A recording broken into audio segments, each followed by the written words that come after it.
अतिवृष्टीमुळे त्रासलेल्या जनतेला खासदार नारायण राणे सिंधुदुर्गात येण्याची प्रतीक्षा आता लागली आहे, असा टोला माजी आमदार वैभव नाईक यांनी लगावलाय। गेले 15 दिवस सिंधुदुर्ग जिल्ह्यात पावसाने धुमाकूळ घातलाय। आंबा बागायतदार यांचं नुकसान झालंय, तसंच कोकमचं सुद्धा नुकसान झालंय। अतिवृष्टीमुळे सलग 4-5 दिवस अनेक तालुक्यात विजेअभावी अंधार होता।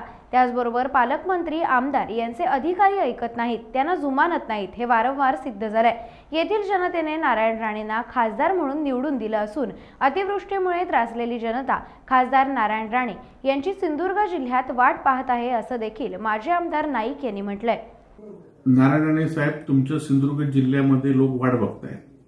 आपण खासदार म्हणून निवडून आलाय, परंतु गेले 15 दिवस सिंधुदुर्ग जिल्ह्यामध्ये आपल्या मतदारसंघामध्ये पावसाने धुमाकूळ घातला आहे। आंबा बागायतदारांचं कॅनिंगचं मोठ्या प्रमाणात नुकसान झालंय, कोकमचं नुकसान झालंय। गेले 4-5 दिवस वेगवेगळ्या तालुक्यामध्ये पूर्णपणे अंधार होता आणि आपल्या चिरंजीव जे पालकमंत्री आहेत, आमदार आहेत, त्यांना अधिकारी ऐकत नाहीत, जुमानत नाहीत, हे वारंवार सिद्ध झालं आहे।